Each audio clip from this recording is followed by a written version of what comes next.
Dear students, in this lecture we will prove some more results on projections on Hilbert spaces.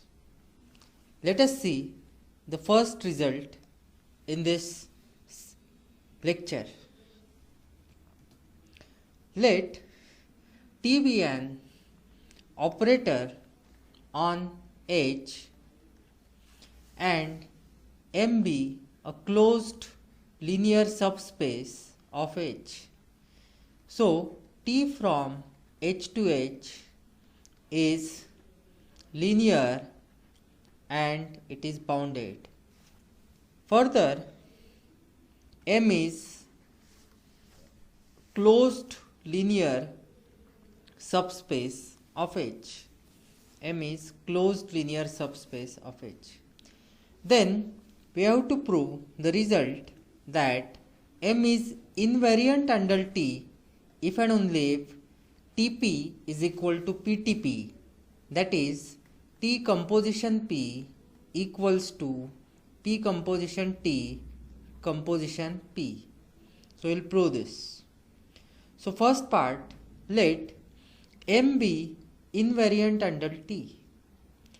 So what is meaning of invariance? That Tm is subset of M. Take Z as an arbitrary vector in H. As P is projection on M, its range is P. Its range is M. It should be M here. Its range is M. Hence, Pz belongs to M. So, as P is projection on M, it will fix all its elements in its range. So, by using this fact, we have Ptp of Z equals to T of Pz,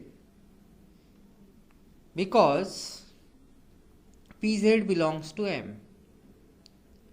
So, T of Pz, as it is in the range, we have Ptp of Z equals to Tp of Z, that is Ptp of Z equals to Tp of Z for every Z belongs to H. Therefore, we get the required conclusion that Ptp is equal to P. Let us see the converse part. In converse part, our assumption is that Ptp is equal to Tp, and we want to prove that M is invariant under T. So hypothesis and conclusion we are writing here. Okay. Now, since Ptp is equal to Tp,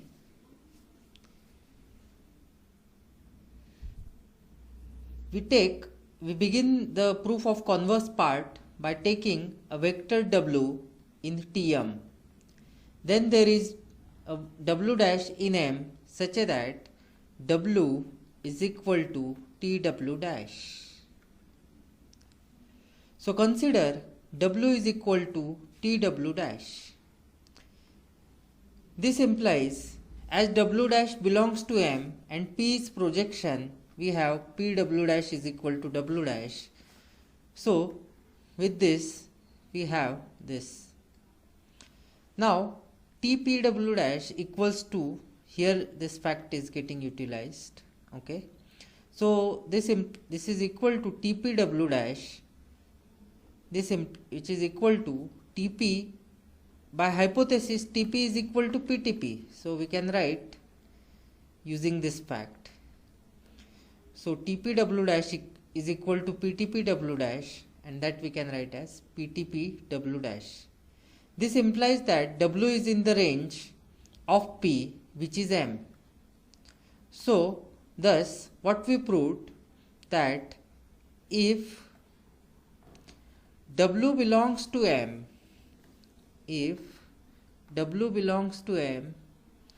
then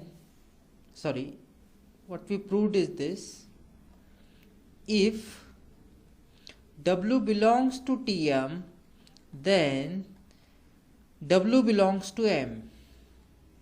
Hence, Tm is subset of M. So M is invariant under T. This completes the proof of second part as well, and it also completes the proof of the theorem. Let us see the next result.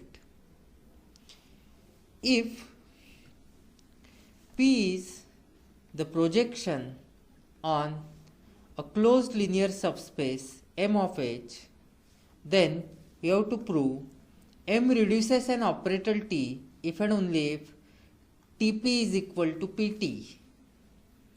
For proving this theorem, we have to make use of the previous theorem.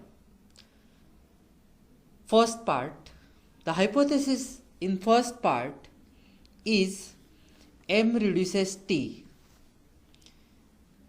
Then, by hypothesis, M is invariant under T. So, by previous theorem, we get that Tp is equal to Ptp. Also, as M reduces T, we have M is invariant under T star. Once again apply the previous theorem, we get that T star P equals to Pt star P. Take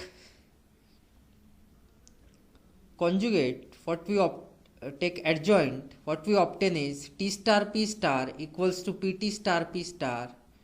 So Pt star P whole star. So this is nothing but by using the properties we get of conjugate, we get that this is P star T star star. Since we have the property that if AB star equals to what? B star A star. So by using this property, we get this P star T star star equals to P star T star star P star. The next step in the simplification is that from this we get this simplifies to P star T P star T P star because T star star equals to T. So from this we get this, and this is nothing but as P is projection, it is self adjoint, that is P star P. So we get that Pt is equal to Ptp.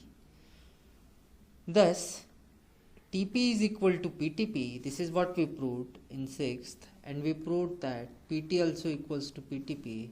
So if we combine these two, then we get the required result that Tp is equal to Pt. This completes the proof of first part. In second part, we are going to prove the converse. So let us go through the proof of second part. In second part, we assume that Tp is equal to Pt. We want to prove that M reduces T. Consider the hypothesis that Tp is equal to Pt. This implies Tp square equals to Ptp. So we are simply multiplying Tp is equal to Pt by P on right hand side. We are multiplying means we are taking composition. Actually all these are compositions, P composition, T and so on. So all these are compositions. T composition, P composition, P equals to P composition, T composition, P. So this implies Tp square equals to Ptp. But since P is projection, we have P square equals to P. So this gets simplified to Tp is equal to Ptp.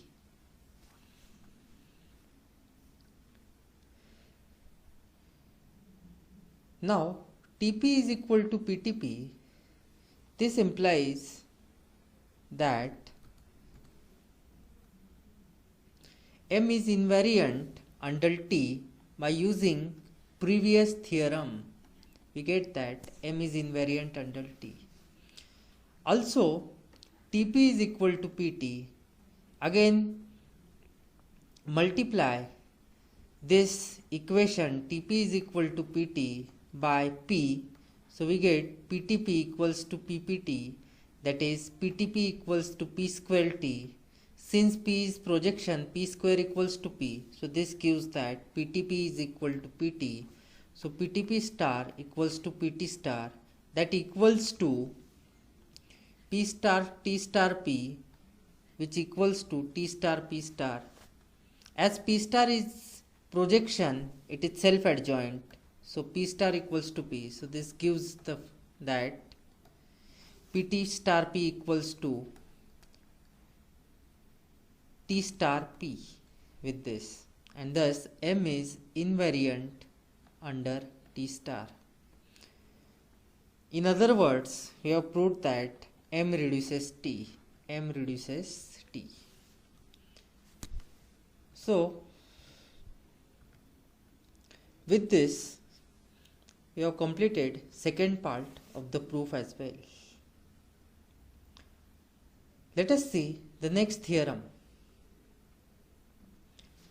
In this theorem, we have to prove that if P and Q are the projections on the closed linear subspaces M and N of H respectively, then M is orthogonal to N if and only if PQ is 0, if and only if QP is 0.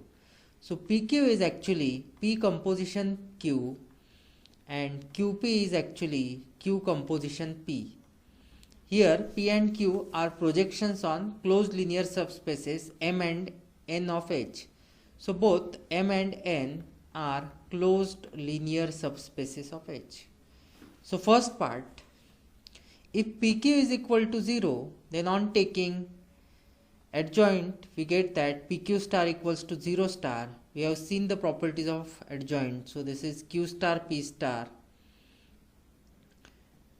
Adjoint gets reversed and 0 star equals to 0, that we know. So this is if and only if QP is equal to 0. So we are done with the first part, that PQ is equal to 0 if and only if QP is equal to 0. Now we have to prove the second part, that if M is orthogonal to N, then PQ is equal to 0. Let us see the proof of second part as well. So in second part, our assumption is that M is orthogonal to N. This implies N is perpendicular, N is subset of M perpendicular. As Q is projection on N, Qx belongs to N for every x belongs to H.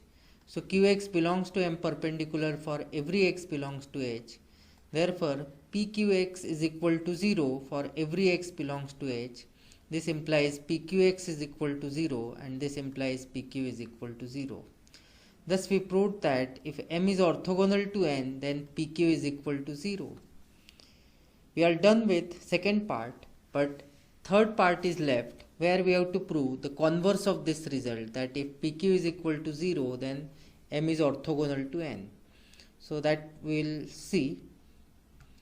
Let us see the third part of the proof. In third part, we assume that let PQ is equal to 0. Then if function is 0, then image of every element will be 0. So PQX is equal to 0. As Q is projection on N, Qx is equal to x for every x belongs to N. So if we combine these two, what we get is this. Px is equal to P of Qx, which equals to PQX, but by hypothesis PQ is 0, so that is PQX is equal to 0. So thus we proved that N is subset of kernel of P, which is M perpendicular. Thus N is subset of M perpendicular. This proves that M is orthogonal to N. That is, if PQ is equal to 0, then M is orthogonal to N. This completes the proof of the theorem. Recall that in this theorem we have seen the statements, three statements which we have seen. which we have proved. Initially we proved that PQ is equal to 0 if and only if QP is equal to 0. Then we proved if M is orthogonal to N, then PQ is equal to 0, and conversely we proved that if PQ is equal to 0, then M is orthogonal to N. This completes the proof. Thank you.